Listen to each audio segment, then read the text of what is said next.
Bonjour à tous.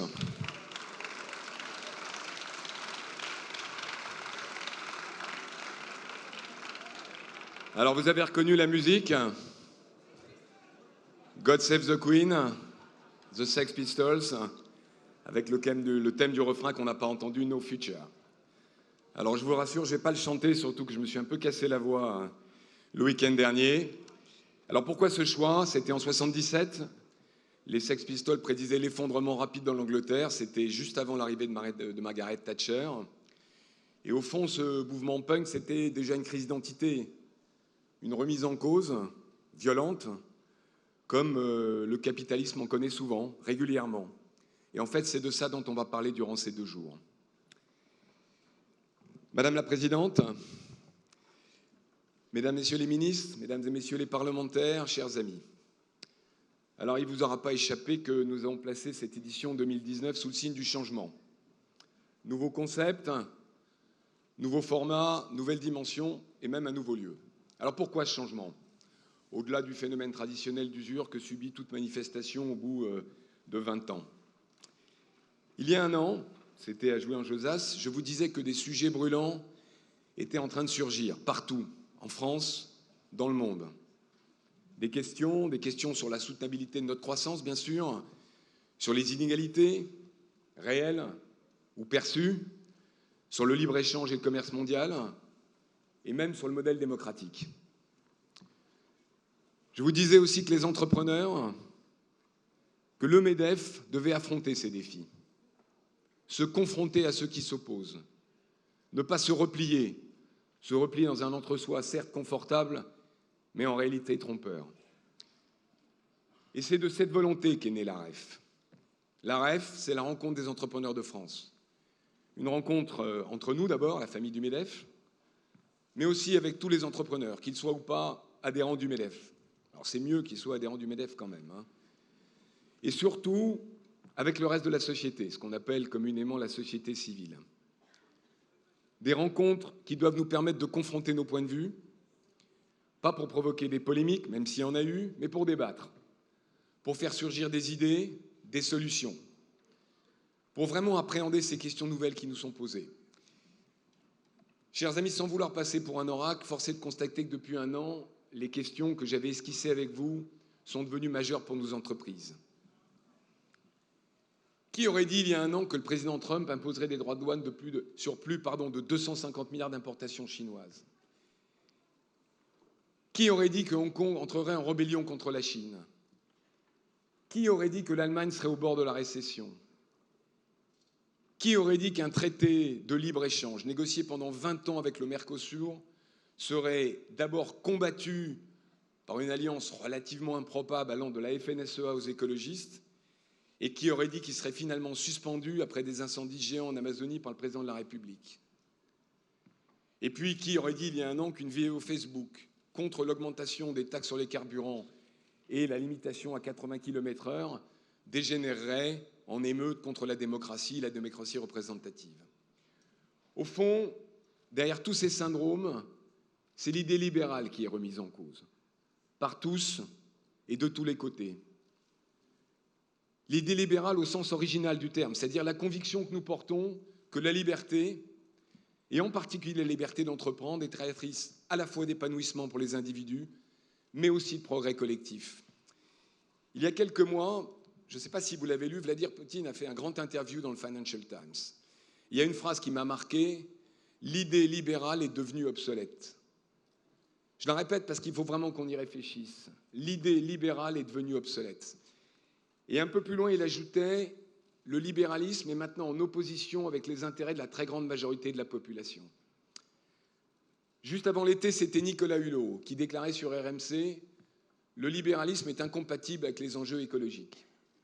Alors bien sûr, on peut balayer d'un revers de main les propos de Vladimir Poutine ou de Nicolas Hulot. Mais je crois fondamentalement que ça serait une erreur et même une faute. Car cet assaut conjugué, et il faut bien le dire, inattendu contre l'idée libérale, elle est plus large que ce tandem contre nature. L'idée libérale, elle est née en France, au siècle des Lumières. Elle a connu sa première traduction politique dans la Révolution française. Et puis, Progressivement, elle s'est répandue dans le monde jusqu'à devenir, ou en tout cas jusqu'à apparaître, le système universel, surtout après la chute du mur de Berlin. Au fond, elle devait marquer la fin de l'histoire.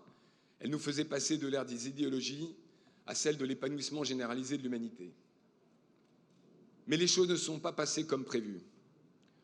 Aujourd'hui, nous ne pouvons plus croire que les démocraties libérales sont sans rival dans le monde. Dans un ouvrage publié récemment, La fin des libertés, la philosophe Monique Cantos-Sperber, qui interviendra, je crois, cet après-midi, souligne un point terrible. Aujourd'hui, les peuples, ou une partie des peuples en tout cas, manifestent une certaine forme de fatigue, une certaine forme de lassitude à l'égard de la liberté. Aujourd'hui, cette idée libérale est leur mise en cause partout. Par ceux qui considèrent que les inégalités sont insupportables, par ceux qui se considèrent assez puissants pour revenir à une forme de protectionnisme, par ceux qui se considèrent que la liberté politique, au fond, c'est un facteur de désordre et d'instabilité, par ceux qui considèrent que produire, c'est nécessairement détruire la planète et qu'il faut donc rentrer en décroissance, par ceux, enfin, qui pensent que l'identité ou l'appartenance à une nation ou à une race compte plus que la liberté. Ces questions, elles nous sont posées partout dans le monde, elles sont légitimes, nous ne pouvons pas les ignorer. Et c'est pourquoi nous avons choisi ce titre, un titre un peu provocateur, je vous l'avoue, de Nos futurs. Alors nos futurs, mais cette fois avec un S, c'est nos convictions. C'est pour nous la conviction que les entrepreneurs réussiront, comme à chaque fois dans l'histoire, à retrouver un futur, à réinventer le modèle de l'économie de marché. La conviction que les solutions sont dans nos mains et dans nos cerveaux d'entrepreneurs. La conviction que si nous sommes parfois les entreprises à la racine du problème, notamment les problèmes écologiques, nous sommes aussi et surtout la solution. Et c'est l'objectif de ces 2 jours de débat, et je le dis, de controverse. C'est Valéry Giscard d'Estaing qui disait qu'on ne guérit pas les plaies en les léchant avec une langue de bois. Eh bien, rassurez-vous, chers amis, durant ces 2 jours, il n'y aura pas de langue de bois. Nous parlerons de tous les sujets. Alors, à commencer, bien sûr, par le sujet climatique. Ce sujet climatique, il est au cœur de nos préoccupations, il est au cœur des préoccupations de nos citoyens. Je fais un petit aparté, puisque ça va me permettre de boire. On a voulu une REF 100% développement durable. Alors, vous l'avez vu avec la suppression des bouteilles plastiques, bon, qui est évidemment symbolique. Vous l'avez vu avec l'absence de climatisation de Longchamp. On vise 0 déchet. Je ne sais pas si on y arrivera. En tout cas, c'est l'objectif que j'ai fixé à Hopscotch. Tous les stands sont recyclables et réutilisables. Et un organisme extérieur fera le bilan carbone de la REF et nous compenserons à l'euro près l'ensemble des émissions carbone qui ont été faites lors de cette occasion. Alors évidemment,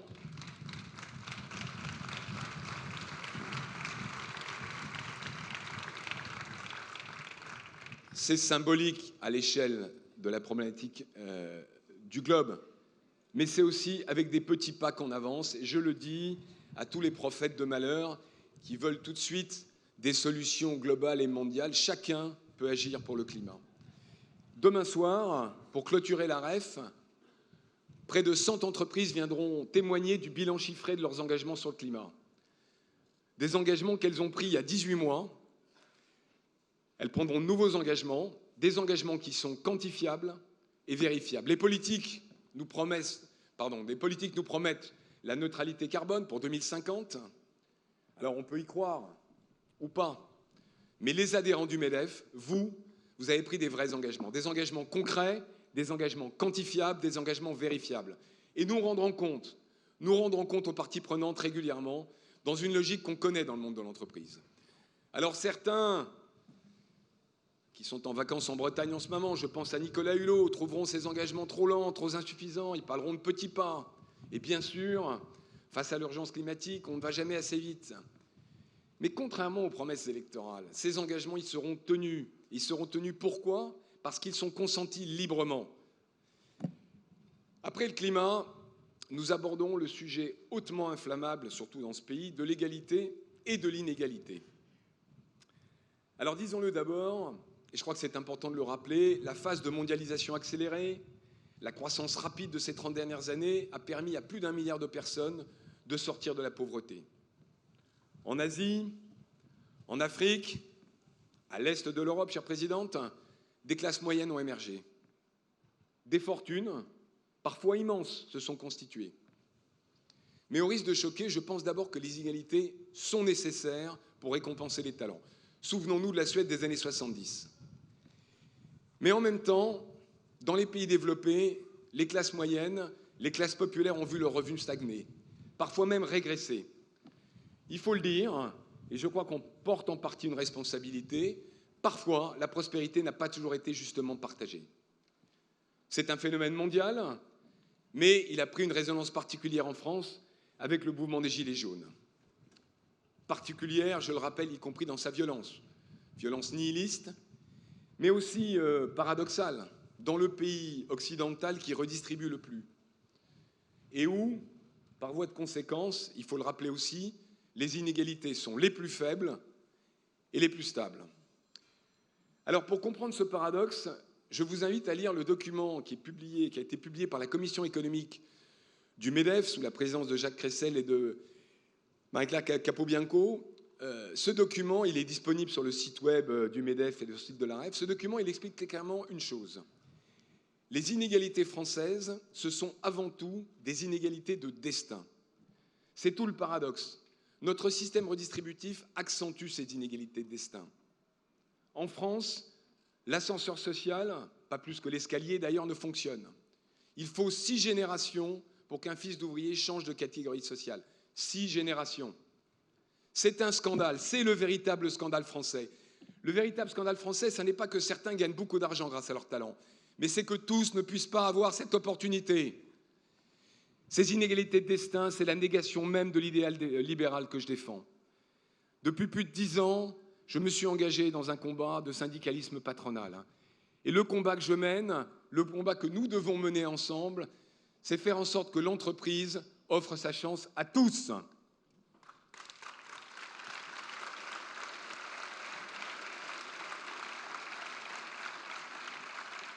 C'est sympa d'applaudir, ça me permet aussi de boire. Donc, n'hésitez pas à applaudir régulièrement.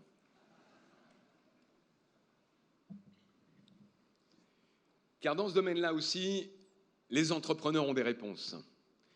Car quel est l'employeur où on embauche sans diplôme et sans concours? C'est l'entreprise privée, ça n'est pas la fonction publique. Donc nous jouerons notre rôle dans ce domaine. Bien sûr, nous parlerons de géopolitique mondiale à l'heure de la nouvelle guerre froide économique. Là aussi, j'en avais parlé il y a 1 an, nous vivons un tournant majeur des relations internationales. Le bras de fer entre les États-Unis et la Chine n'est pas un phénomène passager. Ça n'est pas lié aux personnalités des dirigeants actuels, même si certains l'amplifient. Aujourd'hui, le commerce devient la continuation de la guerre, pas d'autre moyen, pour reprendre une citation célèbre. Ce sujet de la régulation de la mondialisation est central. Il est central pour réconcilier nos concitoyens avec le libre-échange, avec la mondialisation, avec l'idée libérale. C'est pourquoi, en accueillant le B7, il y a quelques mois à Aix, le B7, c'est le G7 des organisations d'employeurs, j'ai pris l'initiative, pour la première fois, d'inviter nos homologues du L7. Le L7, c'est le Labour 7, c'est l'équivalent, donc l'union des syndicats des pays du G7, et de signer avec eux une déclaration commune sur la nécessité d'une croissance mondiale plus inclusive. Alors évidemment, certains pourront y voir une déclaration diplomatique rédigée par des Sherpas et destinée au fond à rejoindre les étagères et que personne ne lira. Mais quand même, le fait que toutes les organisations d'employeurs, y compris les organisations d'employeurs américaines, dont vous vous doutez que leur habitude du dialogue social avec les syndicats n'est pas exactement la même que la nôtre, le fait que toutes les organisations d'employeurs aient signé ce document est en soi un signe très fort. Mais en matière internationale, nous ne serons pas naïfs. Je le dis avec force, il faut parler avec tout le monde, mais aussi montrer notre force et notre détermination. Et c'est pourquoi nous soutenons l'initiative française de taxation des GAFA. Bruno Le Maire n'est pas encore arrivé, mais il m'a déjà entendu. Là, dans ce cas particulier, ça n'est pas toujours le cas, nous soutenons un impôt. On peut dire que c'est même assez rare que le MEDEF soutienne un impôt. Surtout un impôt qui est absurde, puisque c'est un impôt qui est basé sur le chiffre d'affaires. Alors, pourquoi est-ce que nous soutenons cet impôt? Bien pour une raison simple, parce que c'est un signal politique. Je l'ai dit, nous croyons au libéralisme. Mais le libéralisme que nous voulons, c'est une concurrence stimulée par l'innovation, pas par les symétries fiscales.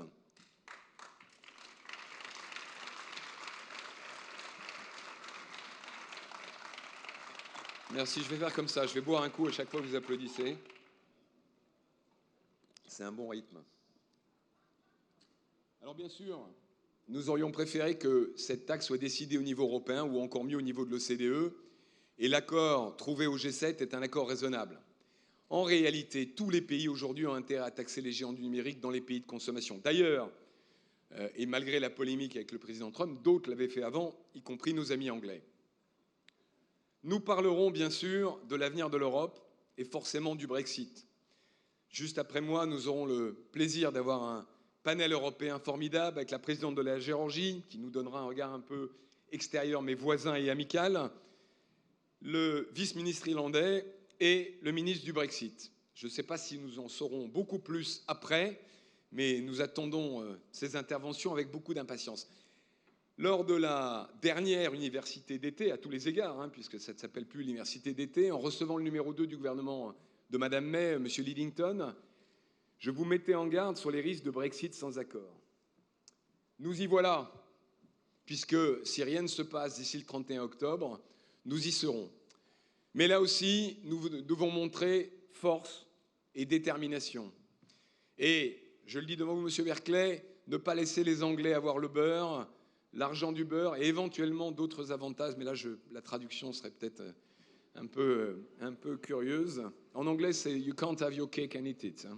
Si la traduction est mauvaise, on ne peut pas laisser l'Angleterre être en dehors de l'Union et avoir les avantages de l'Union, en particulier dans les services financiers, mais pas que. Au fond, oui, là, vous pouvez applaudir, j'ai plus soif. Au fond, ces 2 jours de débat et de réflexion seront réussis si nous parvenons à démontrer que non, M. Poutine, l'idée libérale n'est pas obsolète, bien au contraire. Alors elle doit certes se réinventer, elle doit certes être régulée. Le libéralisme, mes amis, ça n'est pas la jungle. Au contraire, c'est un système de règles, c'est un état de droit. Mais que cette idée libérale que nous défendons, c'est la seule qui concilie prospérité et consensus démocratique.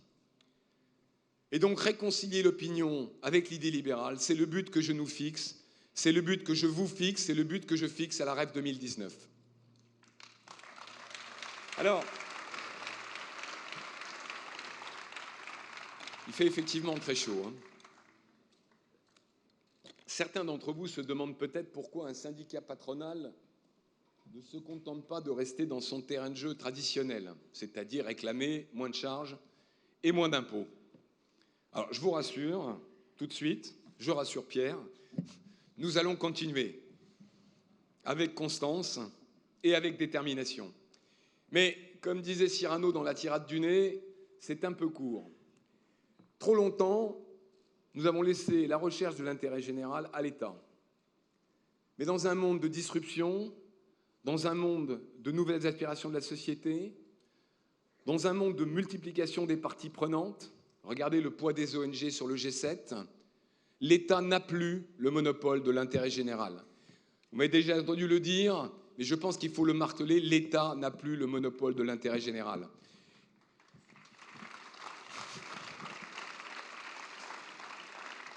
Et je vous le dis, chers amis, au même titre que les syndicats de salariés, au même titre que les ONG, les entrepreneurs, vous, sommes dépositaires d'une partie du bien commun. Pas plus que les autres parties prenantes, mais pas moins non plus. Notre agilité, notre réactivité, qui constitue au fond le quotidien des entrepreneurs, votre quotidien, nous rend aptes à appréhender ces changements. Alors qui de plus légitime que vous, que nous, pour parler de ces changements et trouver ensemble les solutions aux défis du monde d'aujourd'hui? Je suis convaincu que ces 2 jours de débat nous feront naître des solutions pour le futur, ou plutôt devrais-je dire, pour nos futurs, avec un S bien sûr. Alors, si je suis aussi confiant, c'est que quand je regarde l'année qui s'est écoulée au MEDEF, je crois que nous avons su prendre à bras-le-corps les défis du changement. Dans ce monde en mutation, il était indispensable que l'organisation qui les représente montre l'exemple et évolue. C'est pourquoi nous avons lancé avec mon président délégué préféré, remarquez, j'en ai qu'un, Patrick Martin, la plus grande réforme depuis la création du MEDEF il y a 20 ans. Cette réforme, vous l'avez plébiscitée avec 97% des suffrages. Je vous en remercie. Ce score prouve d'abord l'envie du changement, la soif de transformation que vous avez. Je remercie les fédérations, les territoires de métropole, les territoires d'outre-mer qui m'ont fait confiance. Bravo, merci à vous. Cette réforme, elle nous place au cœur des aspirations de la société. Nous les avons résumées par une raison d'être. Notre raison d'être, c'est agir ensemble pour une croissance responsable. Tout y est. Mais derrière ces mots, il y a des actes, il y a des engagements forts. Nous sommes d'abord engagés dans une féminisation accélérée de nos instances. Je veux bien admettre que nous partions d'assez loin. De même, pour que le MEDEF soit le reflet de la réalité du terrain, nous avons renforcé le poids et les moyens du réseau territorial. Enfin, comme nous nous étions engagés avec Patrick, nous nous priverons, à partir de l'année prochaine, du financement paritaire pour mieux affirmer notre indépendance. À côté de cette grande réforme interne, j'ai souhaité que le MEDEF ne soit pas seulement un MEDEF de combat. MEDEF de combat, c'est important, et il faut rester au combat, mais aussi un MEDEF de proposition. Nous avons pris part aux grands débats qui ont animé la société en essayant d'affirmer un rôle d'apporteur de solutions. Il y a quelques mois, lorsque la France a été traversée par la révolte des Gilets jaunes, les chefs d'entreprise, les adhérents du MEDEF n'ont pas attendu que l'État agisse. Ils ont répondu présent. Vous avez répondu présent en nous engageant massivement dans le versement de la prime défiscalisée que les journalistes continuent à appeler la prime Macron et que j'appelle la prime patron. Je regrette d'ailleurs que les pouvoirs publics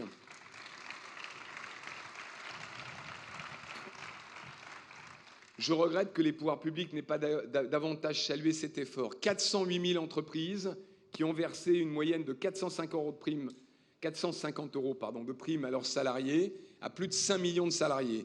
Bravo et merci à vous. J'ai d'ailleurs, je me permets de le dire, je n'ai pas souvenir que l'État employeur a été très en pointe sur ce sujet, comme souvent dans ce pays. Les premiers aussi, nous avons pointé du doigt la question de la mobilité.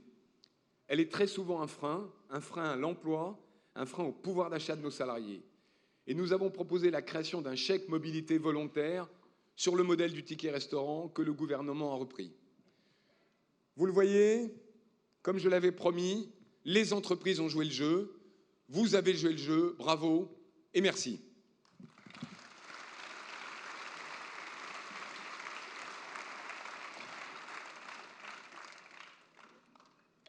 Alors un mot maintenant, les journalistes qui attendent ça, sur l'action du gouvernement. L'assurance chômage d'abord. Je ne reviens pas sur les circonstances de la négociation, elle rendait son échec quasi inévitable. Le gouvernement a été cohérent avec le programme du président de la République, que ce soit côté demandeur d'emploi ou côté entreprise. Avec cette réforme, l'écart entre le revenu du travail et le revenu de remplacement sera suffisant pour mieux inciter les demandeurs d'emploi, en tout cas la plupart d'entre eux, à reprendre une activité, en particulier dans les métiers en tension. C'est le côté positif de la réforme, il crédibilise l'objectif du gouvernement d'un taux de chômage à 7%. Et puis, il y a le fameux bonus-malus. Ah, le bonus-malus. Au fond, il a toutes les caractéristiques des réformes sociales françaises depuis 30 ans. Au départ, ça part d'une bonne intention, lutter contre la précarité, et nous avions fait nous-mêmes le même diagnostic et des propositions.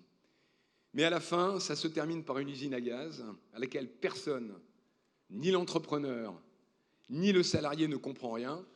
Et bien sûr, une fois de plus, ce ne s'applique pas à l'État employeur qui, comme chacun sait, n'emploie pas de contrat court. « Un mot ensuite sur les retraites et la concertation qui s'engage.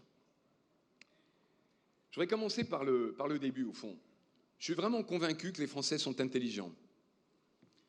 Ils ont compris que dans un système à 100% par répartition, avec le vieillissement de la population, il faudra travailler plus longtemps. Je suis vraiment convaincu, et d'ailleurs les sondages le montrent, qu'ils sont prêts à faire cet effort. Mais à deux conditions. D'abord, que l'effort soit justement réparti entre tous, et notamment entre public et privé, y compris les régimes spéciaux. Ça, c'est la condition de la réforme. Et d'autre part, que nous, les entreprises, nous fassions un véritable effort pour conserver et employer nos salariés de plus de 60 ans. Là aussi, le MEDEF a fait et fera des propositions. Et donc, du coup, le projet présenté en juillet par Jean-Paul Delevoye, qui respectait globalement cette philosophie, même s'il y avait beaucoup de points qui demandaient à être éclaircis, nous allait bien. Et c'est pour ça que jusqu'à lundi soir, nous soutenions globalement cette réforme, en tout cas sa philosophie générale.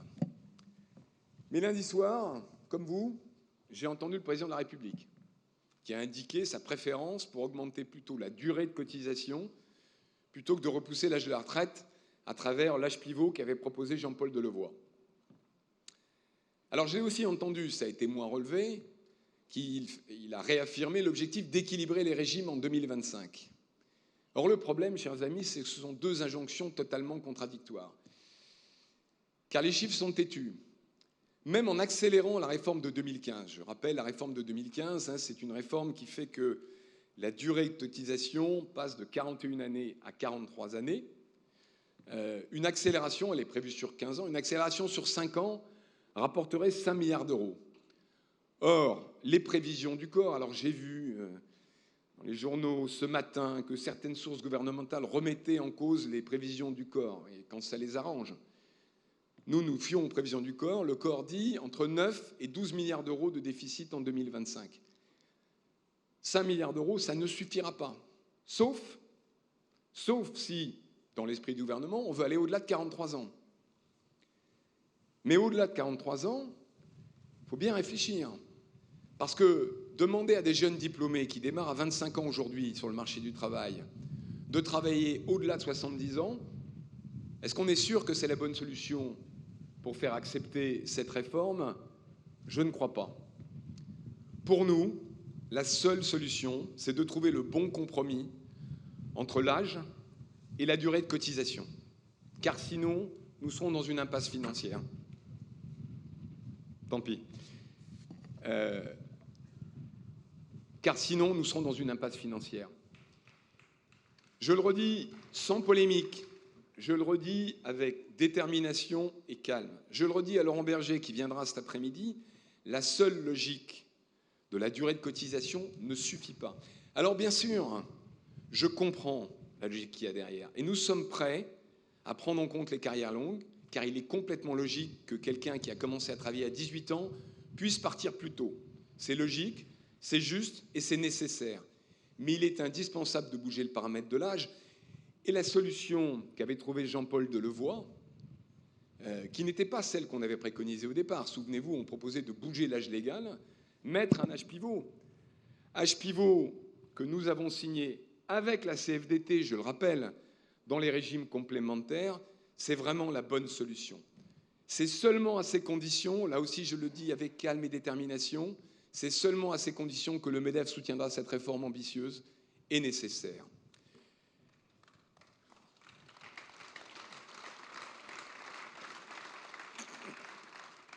Nous resterons aussi attentifs à l'équité de la réforme, en particulier dans l'utilisation des réserves. Il ne faudrait pas que les régimes fourmis payent pour les régimes cigales. Autrement dit, vous avez compris l'allusion à La Fontaine. Moins poétiquement, il ne faut pas que les réserves des salariés du privé Agirc-Arrco financent les retraites des fonctionnaires. Et nous serons très vigilants là-dessus.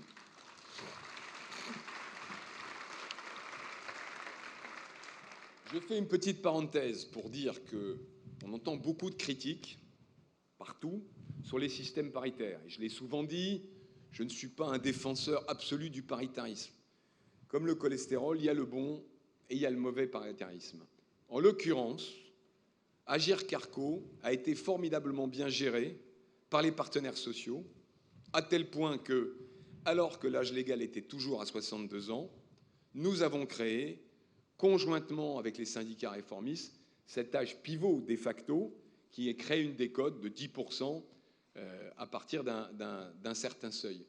Donc, je suis prêt, nous sommes prêts à accepter que l'État fasse un grand régime universel pour l'intérêt général, mais il ne faudrait pas, encore une fois, que la vertu ne soit pas récompensée.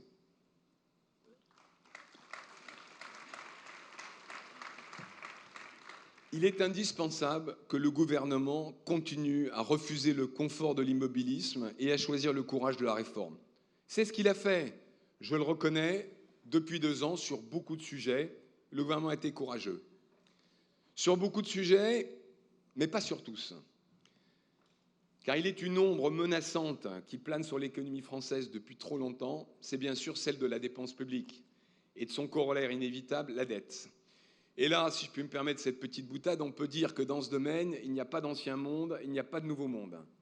Il y a malheureusement une tradition française bien établie, car depuis 1974, année après année, toujours avec des bonnes raisons, la dépense publique et la dette s'accroissent inexorablement.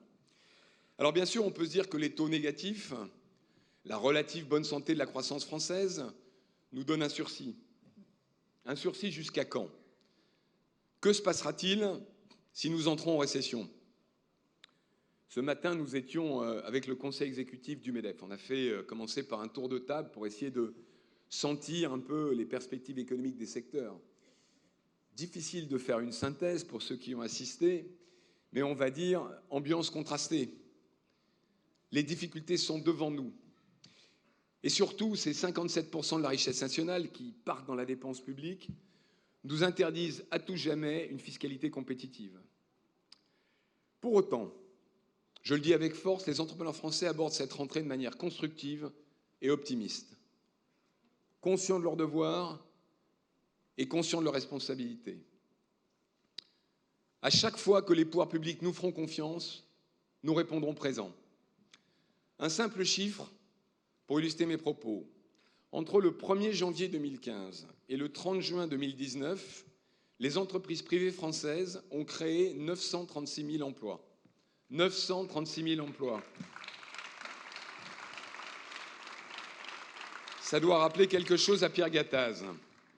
C'est le début, 1er janvier 2015, de la baisse des charges et du pacte de compétitivité. À chaque fois qu'on fait confiance aux entreprises, elles répondent présent. Et c'est pour ces raisons, chers amis, que je suis fier d'être président du MEDEF. Je suis fier de nos entreprises. Je suis fier de leur engagement au service du pays, au service de la France. Je suis fier de vous, fier de votre courage, fier de votre énergie, fier de votre volonté à affronter les défis du XXIe siècle, fier de votre détermination à construire un monde meilleur. Ce monde de demain, c'est ensemble que nous allons le construire. Je vous souhaite, je nous souhaite 2 très belles journées de réflexion, de débat, d'échange, d'action. Merci à toutes, merci à tous. Vive les entrepreneurs et vive la France.